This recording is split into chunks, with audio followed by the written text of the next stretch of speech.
Hola, ¿cómo están?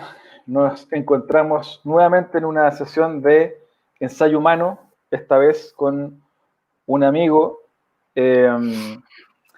de origen indio, Ravi Chaitanya. Bienvenido, Ravi.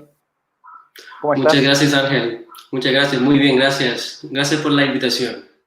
Bueno, a Ravi lo conocí por mi trabajo en UD Ventures hace unos años atrás. Nos ayudó eh, dando algunas mentorías, algunas sesiones de coach, diría yo, en temas comerciales a emprendedores nuestros. Chaitanya Ravi es un emprendedor eh, tecnológico. Hoy está liderando un emprendimiento muy interesante que se llama Sentio VR.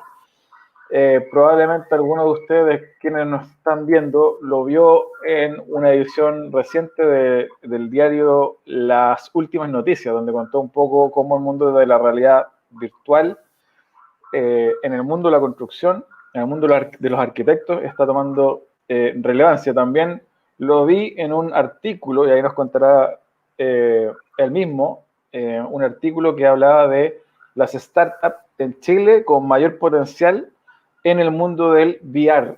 Así que muy contento también. Y nada, Ravi, te dejo para que también te presente un poco y cuentes un poquito de ti. Bienvenido. Por supuesto, muchas gracias, Ángel, por la invitación y por la introducción. Bueno, como dijiste, yo soy cofundador y CEO de startup que se llama Sentio VR. Es una plataforma SaaS que permite a empresas de arquitectura, construcción, medianas y pequeñas, especialmente a nivel mundial, presentar sus proyectos con realidad virtual. Partimos en 2016 con la idea, estamos en el año 5, hoy día con un startup que tiene usuarios y clientes en casi todo el mundo, desde Chile. Y bueno, a mí me apasiona mucho el tema de tecnología y cómo se vincula con ventas y marketing, que como que son dos áreas que me interesan mucho. Perfecto. Cuéntanos un poquito también de tus eh, primeros pasos en Chile. ¿Cuándo llegaste? ¿Cómo partiste emprendiendo en Chile? ¿Tu vinculación con el ecosistema de startup local? Tu venida después de haber estudiado en algo que tú me contaste, que es el símil, podríamos decir, del MIT de Estados Unidos en India. Cuéntanos un poquito de eso. Sí, a veces me olvida que ha pasado tiempo en Chile. Yo gradué de Instituto de Tecnología de India, Kharagpur, que es la más antigua. Y estudié ingeniería de instrumentación, como Electrical Engineering.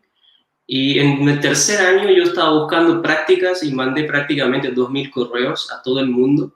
Uno de ellos llegó a Chile, a una filial de Codelco, y así llegué a Chile a hacer una práctica en 2008. Volví, terminé mi ingeniería y la misma empresa me contrató. Y en 2009 llegué finalmente a vivir en Chile. De ahí han pasado casi 11 años. Y esos 11 años lo podemos distribuir en dos etapas muy claras. Uno es trabajar en empresas grandes, corporate, una filial de Codelco, una empresa india de tecnología muy grande, se llama Intellect, y luego startups. Estuve en un startup de la segunda generación de Startup Chile, ese startup fracasó, no era mi startup, pero yo fui el primer empleado, y de ahí yo mismo empecé con mi propia iniciativas de hacer un startup, y de 2015 a 2020 ha sido como modo startup, 2009 a 2014 ha sido modo corporate, B2B. Perfecto. Oye, cuéntame un poco antes de partir a lo medular de ensayo humano.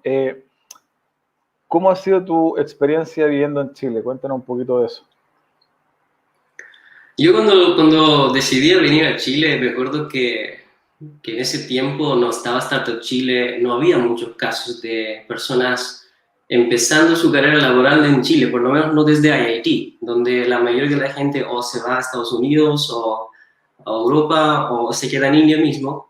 Entonces hubo mucho como suspense sobre esa decisión de venir a trabajar en Santiago, y yo creo que fue una muy interesante decisión, pero muy buena decisión, porque para mí fue completamente cambiar mi sistema de ver el mundo en una etapa que todavía tenía mucha capacidad de adaptarme, no aprender el idioma, no saber el idioma, por ejemplo, es una experiencia que te completamente deja en una situación de aprender, tener que aprender muy rápido o volver a tu comfort zone. Entonces, para mí, la experiencia de Chile fue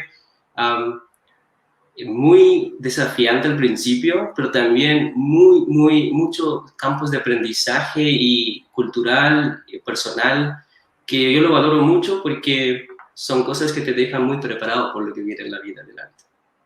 Absolutamente. Bueno, Ray, te contamos que Ensayo Humano tiene 3 ámbitos, 3 capítulos. El primero parte siempre por el propósito, la búsqueda del propósito, encontrar el propósito. Cuéntanos un poquito en tu caso, ¿cómo llegaste a lo que estás haciendo hoy día?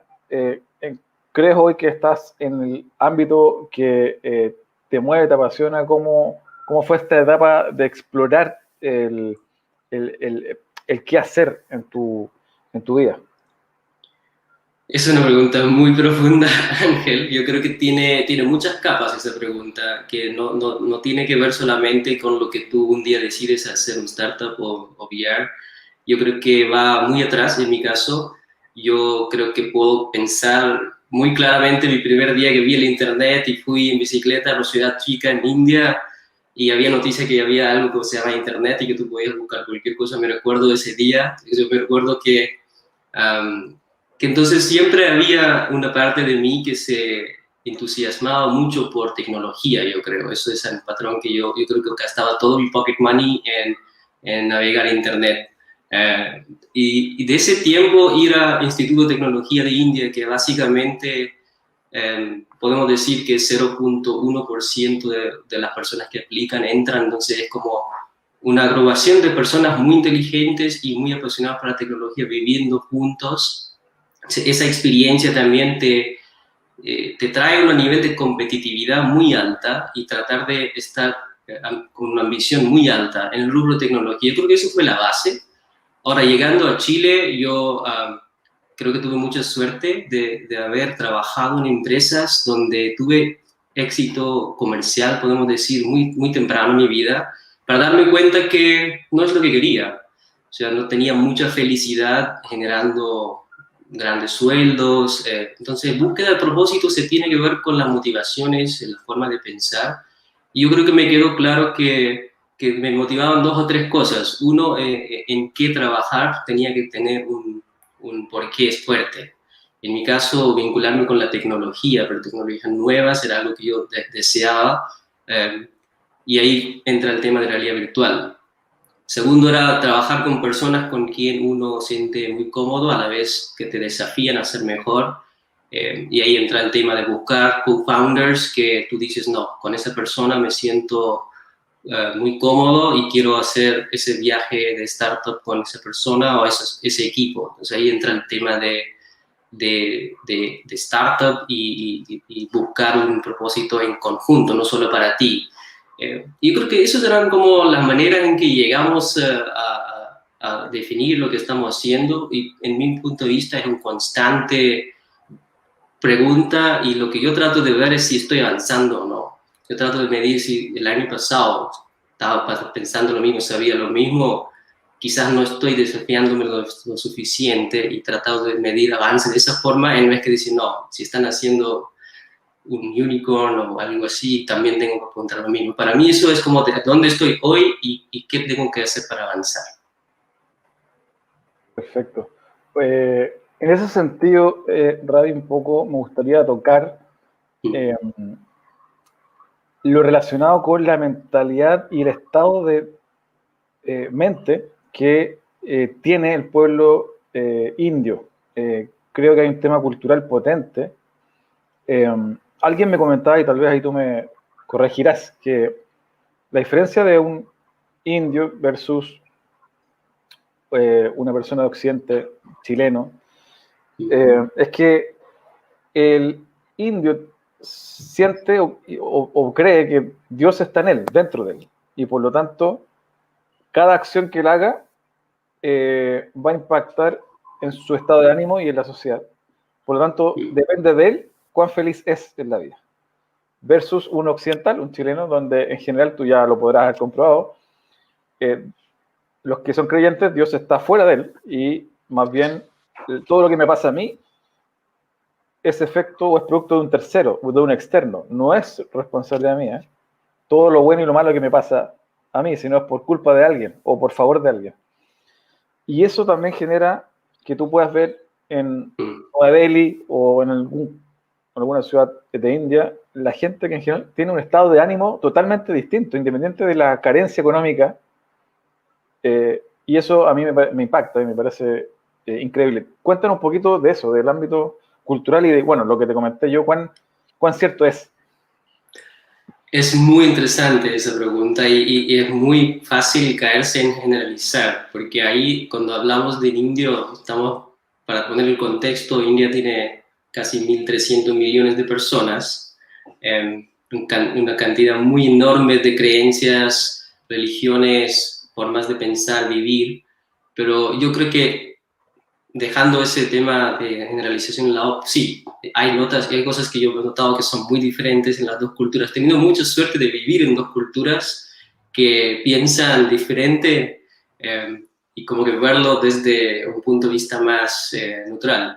Creo que en resumen para mí, vivir en India, especialmente middle class India, clase medio, hay una lucha muy grande para salir de lo difícil que la vida puede ser. Por ejemplo, ponerte en contexto, en mi ciudad era muy claro, o estudias y entras a una universidad, una ingeniería de buena calidad, o te quedas en la misma ciudad.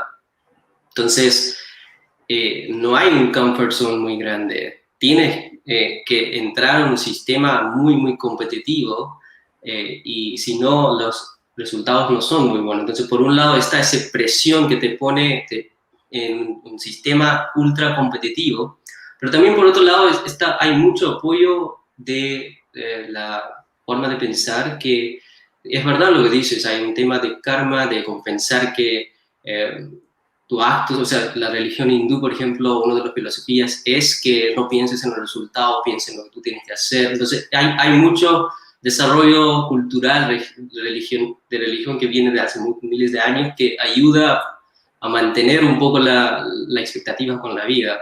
Pero yo creo que India también está en ese constante desafío de como ambición personal versus el otro que es como, no, en la vida, paz mental y el rol de comunidad. Yo creo que una de las grandes cosas que he sentido que India todavía, casi menos ahora, pero todavía tiene un fuerte rol de la comunidad en tu vida día a día. Tu vecino, tu familia, tus amigos. En ese sentido, creo que en la vida occidental es mucho más sobre lo individual. El individual lleva mucho el peso de las decisiones y los actos. En cambio, India sí tiene un poco más la distribución del peso.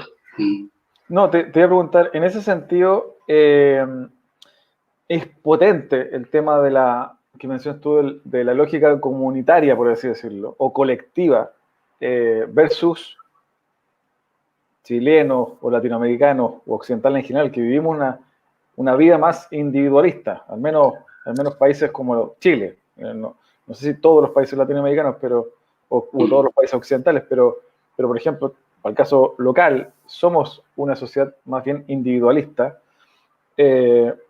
que saca a relucir su cariz más solidario cuando hay alguna catástrofe o algún problema puntual, o en acciones como la Teletón, que tú tal vez conocerás. Cuéntanos cómo esa matriz cultural que se da en India impacta en lo que hoy vemos que es casos como que los gerentes de empresas como Google, Alphabet o Microsoft son indios. ¿A qué crees tú que se deba ese fenómeno que yo creo que es un fenómeno cultural, ese fenómeno de que hoy grandes empresas globales tecnológicas estén siendo lideradas por ejecutivos indios? Es verdad que la mayoría de los grandes empresas hoy día tienen un CEO como indios. Ahora, esto tiene varios factores acá en jugada. Primero, para ser un CEO de Microsoft, naturalmente tiene que manejar un montón de culturas diferentes, un montón de gente que es muy diferente, piensa diferente, y tratar de generar una colaboración que requiere ese manejo. Yo creo que ahí un indio quizás tiene una ventaja naturalmente, porque dentro de India mismo tenemos tanta diversidad y desde siempre estamos aprendiendo cómo manejar distintas formas de pensar dentro de India. Entonces uno ya nace con un poco más de habilidades de manejar personas que piensan y son distintos. Segundo, yo creo que es simplemente la formación. La mayoría de esa gente que está en lugares de CEO, tú ves los currículums que tienen, donde han estudiado, y estamos hablando del top del top. Estamos hablando del top 1% de India y no es fácil llegar allá, es muy competitivo lo que hay que llegar para estar en esos puestos. Eso es segundo. Yo creo que el tercero es el manejo de inglés. La mayoría de los indios que han ido a unos colegios, universidades, hablan inglés casi como un nativo, tienen muy buen manejo y eso es muy importante para esos roles. Y yo creo que el cuarto es simplemente que hoy día ningún multinacional puede ignorar India en sus planes. ¿No? Tener un indio le facilita mucho la entrada al país que va a tener la mayoría de los usuarios de Internet en las próximas décadas. Entonces yo creo que es una combinación de esos 3 o 4 factores. Perfecto. En ese sentido, para ir cerrando el ámbito del propósito, ¿cómo piensas tú que el indio promedio, más allá de las profesiones y trabajo que tenga, vive en su día a día el tema del propósito? Es un tema, es valorado, lo conceptualizan. ¿Cómo lo ves tú, ese ámbito a nivel, ya sea de los jóvenes, adultos, el tema del propósito en la sociedad india? Yo te diría que esto debe haber cambiado en los últimos 10 años, por lo menos cuando yo estaba viviendo en India, había un template muy estándar de cómo primero asegurar la educación. Yo creo que ese era un pilar fundamental de cualquier familia, de asegurar que la educación, de hecho yo creo que el CEO de Google también agradeció a sus padres para bajar sus ambiciones e invertir en la educación de sus hijos para que tengan la oportunidad. Entonces, parte de ahí, como tener los basics en términos de educación. Ahora, de ahí yo creo que hay un montón de perfiles, pero la mayoría lo que están tratando de conseguir es habilidades, skills. Los indios yo creo que tienen muy claro que si no pueden competir, van a quedar atrás. Y quedar atrás en India no es bonito, es muy difícil, es muy difícil volver al mundo laboral. Entonces hay como, por un lado, esa aspiración y todo el trabajo atrás de estar ahí, pero también por otro lado yo creo que está ese apoyo emocional en la religión, en lo cultural, en la familia, en la comunidad, que en mi entendimiento hace que ese equilibrio funcione, que haya personas que están aspirando con mucha ambición, pero también hay un apoyo sistemático, cultural, emocional, que permite que no vuelven una obsesión, sino hay un balance. Perfecto. Hay un libro que se supone, cuentan los mitos, recomienda, perdón, Steve Jobs, que se llama la autobiografía de un yogi, que tal vez tú lo debes conocer, y cuentan también las historias que Steve Jobs a los 18 años, más o menos, en San Francisco va y se consigue el dato de un monje budista, va a tocarle la puerta y le relata que siente él dentro una pulsión gigante por hacer algo grande, pero no sabe lo que es. Y necesita conversar con alguien que tenga dominio de temas más espirituales para poder conectarse con eso que él tiene dentro. ¿Cuán relevante crees tú que es la vida espiritual en la vida de un indio, que sabemos que hay tienen millones de dioses, por lo tanto hay una relevancia potente? ¿Cuán relevante es la vida espiritual en la vida de un indio que está en el mercado laboral, por ejemplo, trabajando en una empresa tecnológica, en India o fuera de India? Es mucho. Yo creo que, pero acá hay que hacer un paréntesis, que hay que separar la religión con la espiritualidad. Yo creo que En India hay por lo menos 6 religiones grandes: hinduismo, musulmán, cristiano, budismo, sikhs. Entonces, hay un montón de religiones, pero hay en general una mirada hacia la espiritualidad. Por lo menos yo lo encontré desde niño, cuando había momentos de pensar, de tener como gurús en la familia, que eran personas que te guiaban, te preguntaban qué querías hacer con tu vida, te daban consejos. Siempre había como una dedicación hacia el interior, yo lo diría, como preguntas más profundas sobre ti, de la vida, y eso por supuesto que tiene un impacto. Yo creo que es algo que recién siento que estoy retomando.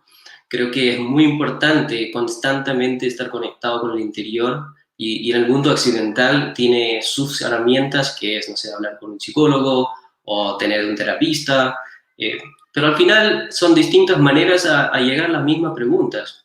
¿Qué estoy haciendo? ¿Por qué me importa? ¿Cómo tengo que mejorar? ¿Qué me molesta?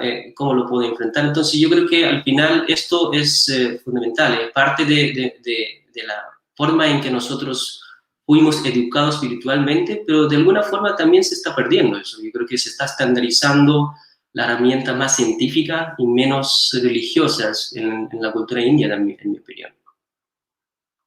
Perfecto.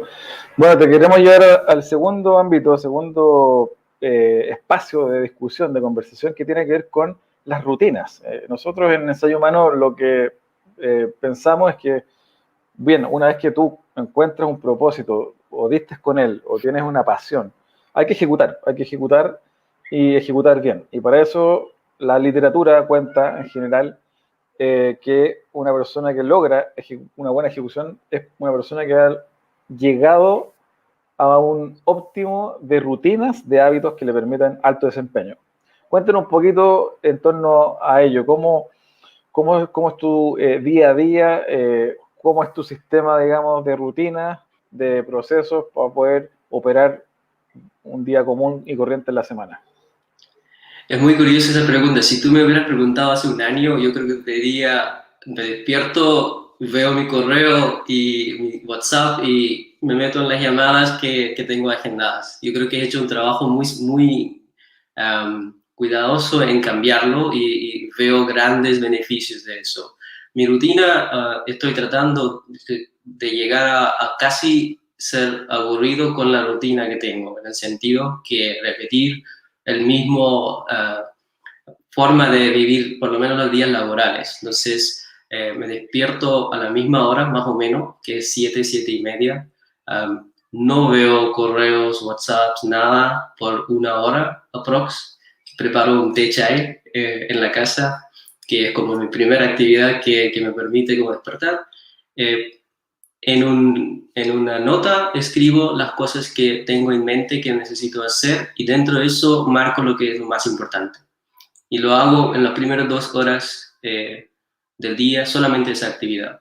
Y después de las 10 son las llamadas, que empieza un poco el ritmo más de correos, Slack, notificaciones. Pero trato de reservar 2 horas de la mañana para lo más importante. Estás en mute, Ángel. Ahí sí. Ahí sí. En ese sentido, quería saber un poquito cómo es en general la rutina, la vida diaria de un profesional indio, independiente que esté en India o fuera, con tus colegas, tus amigos con los que compartas comúnmente. ¿Se repite esta mecánica? ¿Se repite esta existencia de esta rutina? ¿Hay esa disciplina? ¿Cómo se da en general? Es muy curioso eso, porque yo tengo 2 co-founders, los dos están en India, los dos son computer science, desarrolladores informáticos, y veo una gran diferencia en cómo el approach de cada uno, pero lo difícil en un equipo es cómo hacer que el equipo funcione de una forma muy continua, que no, esas diferencias de rutina o disciplina no generan choques. En ese sentido hemos tenido que trabajar en eso. Y lo que pasa en India, yo creo que es un poco diferente, en el sentido que en general la vida diaria en India tiene mucho más actividades que la vida en Chile, que puede significar que tienes un vecino que quiere algo, o tienes a alguien familiar viviendo contigo, que tienes que ir afuera para hacer algún tipo de trabajo de la casa. Simplemente siento que hay muchas más actividades que un indio tiene versus mi vida en Chile. Eso es algo que yo he notado, pero en general creo que las fórmulas son las mismas. La vida del CTO, por ejemplo, hoy día hablaba con él, me decía, me tomé el día ayer entero para poder concentrar y escribir un código. Yo creo que eso es universal. Cuando uno tiene que hacer algo que requiere concentración, es indudable que es mejor bloquear tu tiempo, eliminar las distracciones y en general yo creo que los profesionales que son A-level saben eso y como que ponen un precio a su tiempo que es muy notable.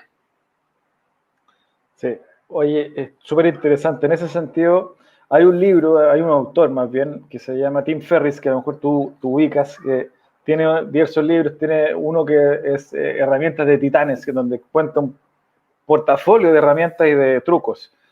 Si tú tuvieras que darle tus 3 cartas principales, tus 3 trucos principales a quienes nos están mirando y quieren aumentar su desempeño laboral, profesional, emprendedor, ¿qué cosas le recomendarías hacer? Yo creo que por lo menos primero partir con el tema de crear una rutina, sin duda, para mí ha cambiado totalmente mi productividad. Así, o sea, es muy fácil caerse que hoy noche trabajo hasta las 4, pero eso ya es una mala decisión pensando en lo global. Así que definir el tiempo en que tú quieres generar resultados día a día y asegurar consistencia. Eso es uno. Segundo es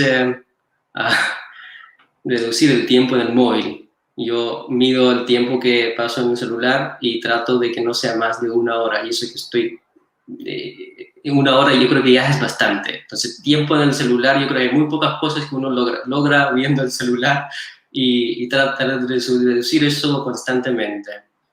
Y tercero, yo creo que sería de tener contacto con personas que piensan diferente. Yo creo que uno aprende mucho de otras personas. Muchas de esas cosas que estoy aprendiendo han sido porque he contactado con otros startup founders, otra gente, y cuentan. Entonces, tener esos 3 alimentos son las 3 cartas que yo diría que uno debería experimentar.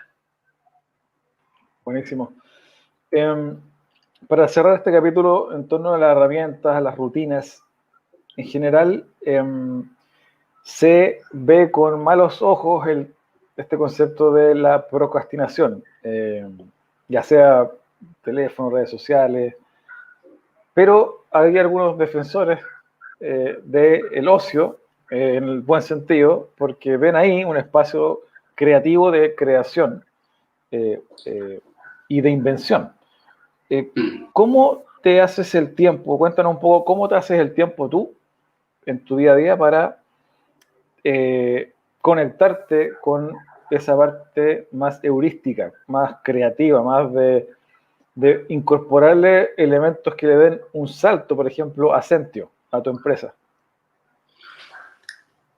Yo no creo que eso es más arte que ciencia, en mi opinión. Yo creo que si uno está buscando una fórmula es difícil, pero al final yo creo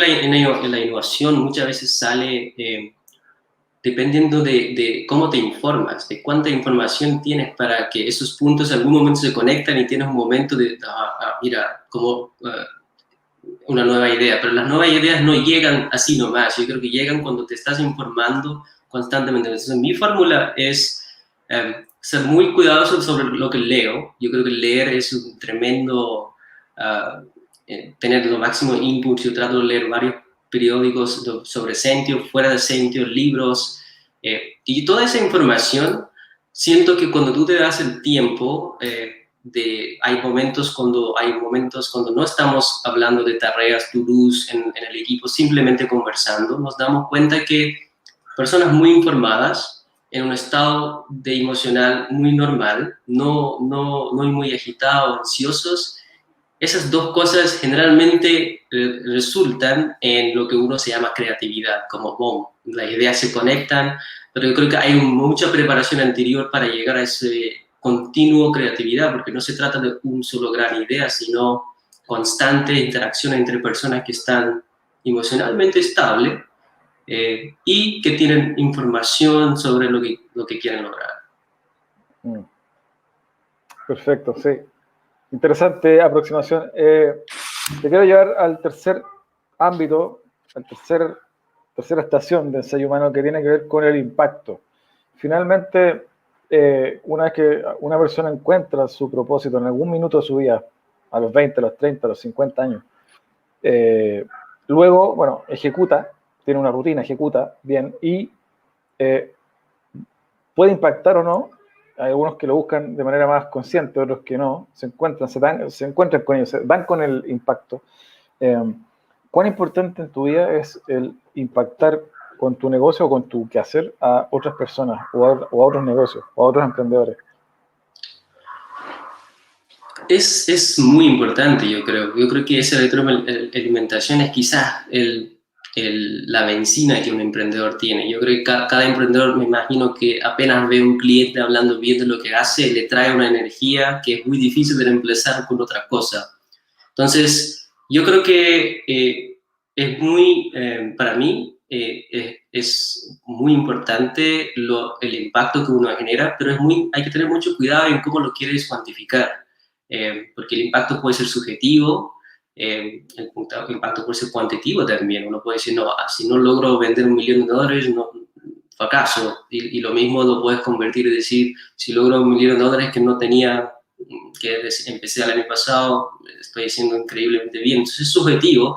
Yo trato de no poner mucha felicidad en base a logros cuantitativos. Yo creo que, como comenté antes, la idea es progresar, porque yo no creo que llegas a un destino y te va a traer mucha felicidad, sino yo creo que el camino es muy importante y esa sensación que estás avanzando, que identificaste un problema, lo estás solucionando, estás moviendo desde hoy y mañana un poco adelante, para mí eso es lo que cuenta y yo eso lo veo en la conversación con los clientes y también con los empleados, con las personas que trabajan y ese para mí es la retroalimentación que busco, más que llegar a un hito comercial que obviamente es importante, pero no es la que yo me motiva día a día.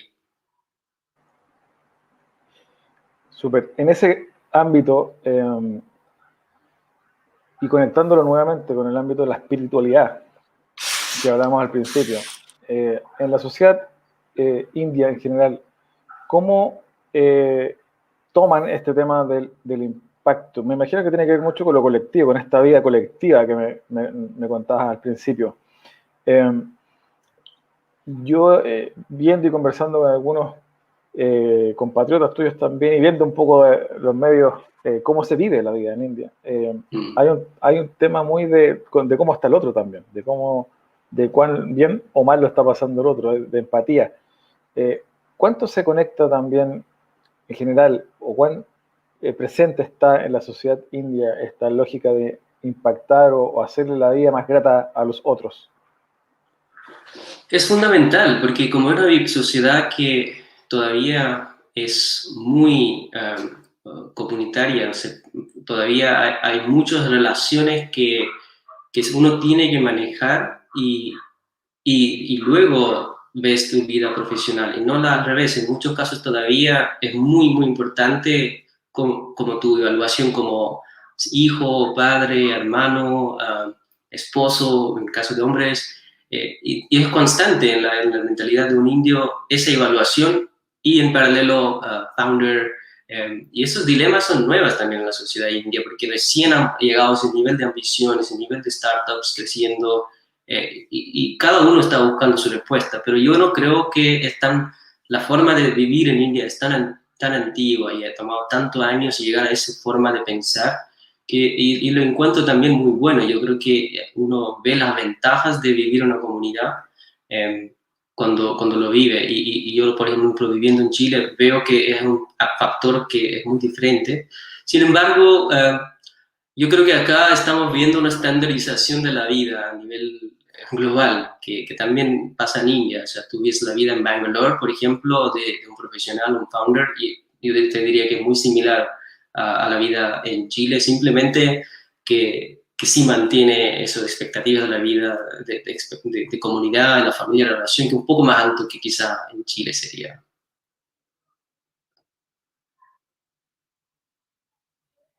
Estás en mute, Ángel.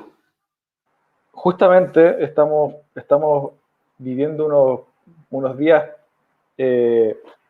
no tan felices en Chile, porque hay un chileno que fue al K2, a la montaña, una de las montañas más peligrosas del mundo, está desaparecido hace ya 5 días.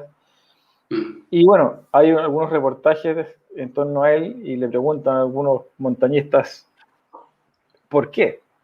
¿Por qué? Si él teniendo hijos, familia, ¿por qué se arriesga a subir sin oxígeno en invierno a una montaña de ese tipo? Y bueno, básicamente la respuesta es porque no hay respuestas, porque como lo dijo el primer montañista que subió el Everest, porque está ahí. No hay una explicación mayor.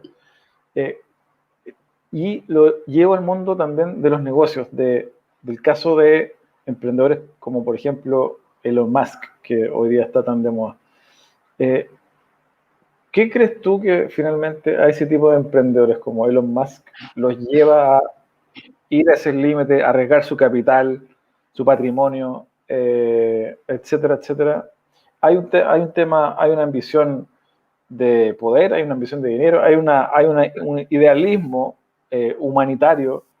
¿Qué es lo que crees tú que hay en ese tipo de emprendedores? Yo creo que es muy fácil ver Elon Musk de hoy y llegar a concluir. Yo creo que hay que ver Elon Musk hace 20 años. O sea, estuvo en un ecosistema donde arriesgarse era muy cool. Se arriesgó, tampoco le fue bien en todas sus iniciativas al principio.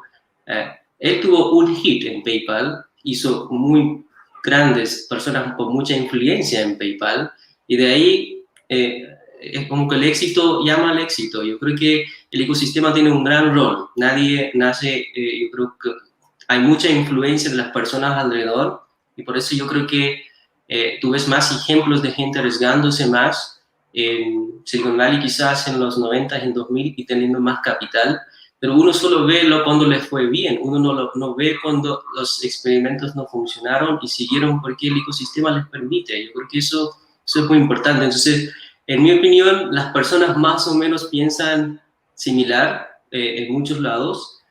Las ambiciones están en todos los ecosistemas, simplemente que algunos están más capacitados para que esas ambiciones tengan como capital o capital humano también que lo puede llevar. Y ahora está pasando, uno está viendo que los emprendedores grandes están saliendo de China. Jack Ma de China logró cosas muy grandes, que incluso mucho en términos de crecimiento muy notable comparado con cualquier emprendedor de Estados Unidos. Se está pasando eso, es un tema de ecosistema, yo creo que tiene un gran rol acá, no solamente la persona. Obviamente el emprendedor tiene, yo creo que un poco más capacidad de enfrentar incertidumbre, que le atreve a arriesgar, pero de ahí hay muchos más factores en juego, yo creo. De todas maneras, en ese sentido, para ir cerrando también este ciclo, esta conversación contigo que ha estado muy interesante, cuéntanos un poquito cuál es tu visión más bien, cuál es tu visión de el desarrollo tecnológico del mundo, este mundo que también está pensando el mismo Elon Musk, que está pensando Bill Gates, que piensa el mismo Jeff Bezos, entre otros, estos mundos muy, digamos, disruptivos, en donde casi que podemos colonizar Marte. ¿Cómo ves tú este mundo nuevo que se nos abre y que cada vez nos sorprende con nuevos desarrollos, nuevas aproximaciones tecnológicas, obviamente siempre pensando en una mejor calidad de vida?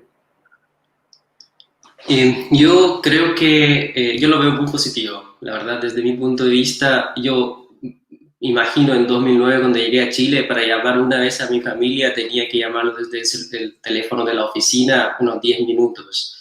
Entonces dejar Chile, dejar India era una decisión tan difícil porque la tecnología no estaba avanzando. Hoy día mi mamá puede escribir y llamar por WhatsApp cuando quiere.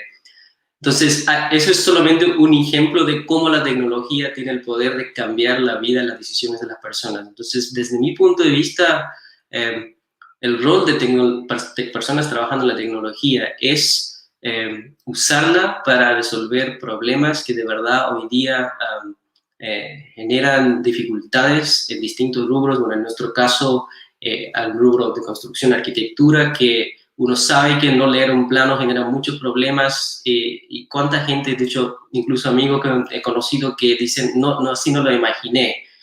Cuando me mostró el arquitecto no lo imaginé así. Y simplemente crear con la tecnología algo que les permite ver cómo va a quedar es una pieza importante en ese macro donde cada tecnología relevante, sea AI, ML, VR, AR, está cumpliendo su rol. Entonces, la única cosa que yo creo quizás es muy interesante ver es cuánto de estos grandes 5 empresas tecnológicas, cuánto es el espacio para crecer para empresas nuevas en ese nuevo mundo donde sabemos que hay 5 grandes empresas dominando las puertas de nuevas tecnologías.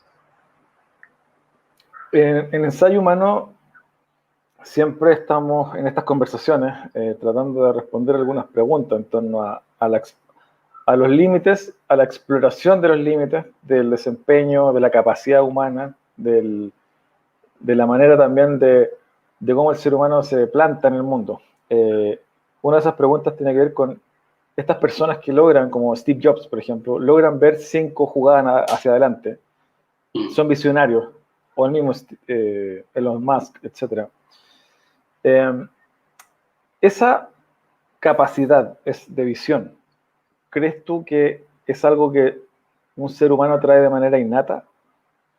¿O es una capacidad que tú crees que un ser humano normal puede desarrollar? Es curioso, uno de mis libros favoritos es Thinking Fast and Slow, de Daniel Kahneman. Es un psicólogo que ganó un Nobel para behavior. Y él dijo que si quieres desear una cosa para tu hijo, desea que sea optimista, porque está en su ADN.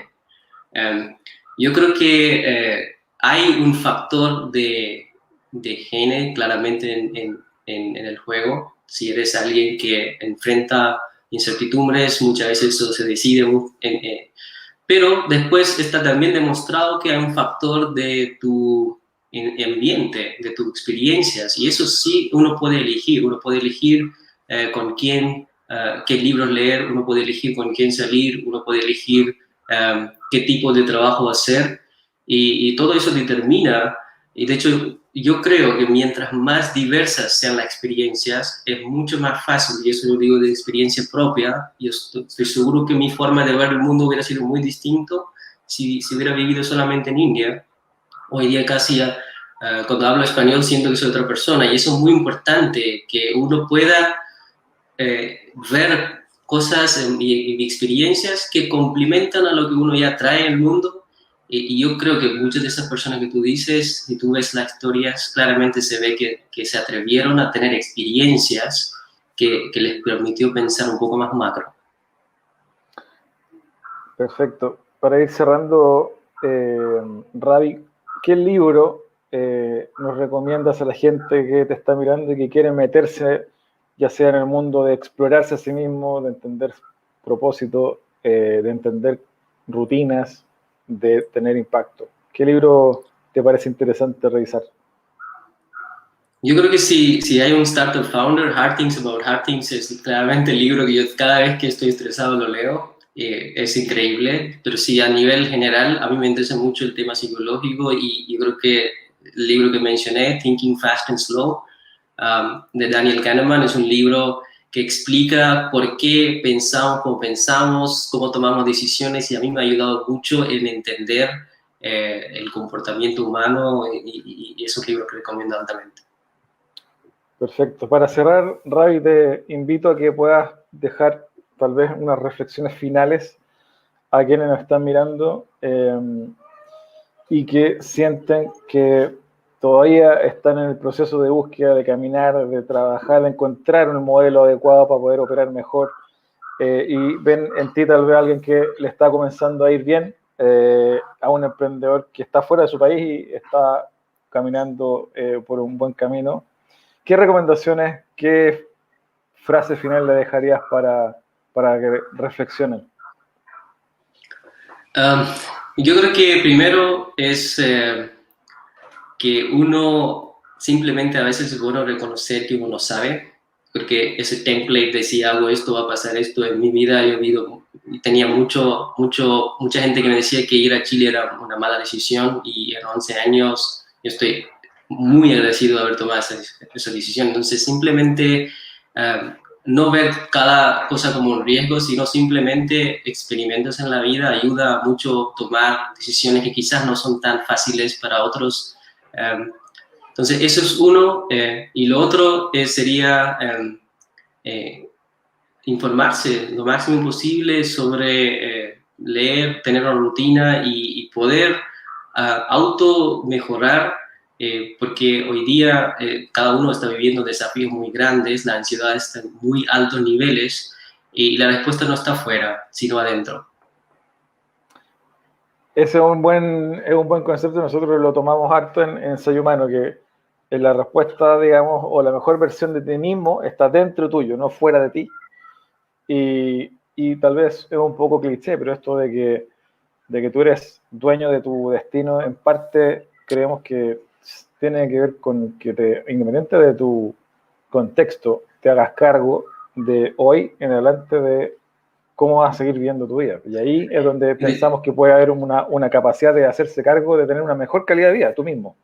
¿Cómo lo ves? De hecho, la mejor anécdota que puedo dejar acá es que yo siempre he tenido el hábito de tener un journal, de escribir, y a veces cuando leo lo que me preocupaba en 2015 y 2012, me da mucha risa, y lo mismo pienso que podría pasar de mis ansiedades de hoy. Entonces digo, todo va a pasar, al final se trata de cómo ser la mejor versión de ti hoy, y no dejar que los otros definen éxito para ti, sino pensar en cómo voy a estar mejor, y las ansiedades de hoy de verdad en 5 años no van a ser tan grandes. Entonces cuando uno ve un poco esa mirada, como que tiene más herramientas para invertir su tiempo en lo que realmente tiene valor. De todas maneras. Bien, muchas gracias, Ravi, te agradecemos el tiempo.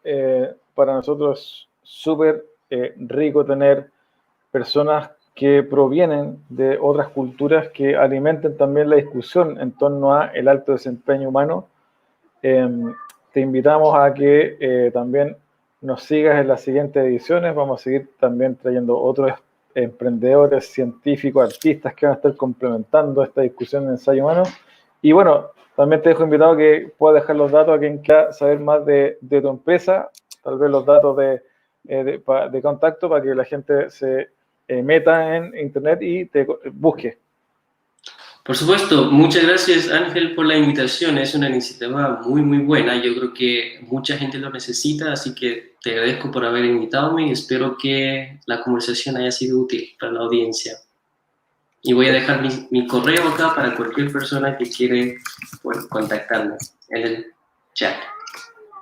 Perfecto, ahí lo voy a leer, es ravi@sentiob.com. La empresa de Ravi se llama Sentio VR, la pueden googlear, la van a encontrar de inmediato y ahí van a encontrar toda la información de esta empresa de realidad virtual cofundada por Ravi. Así que te agradecemos mucho el tiempo, Ravi, un abrazo y hasta siempre.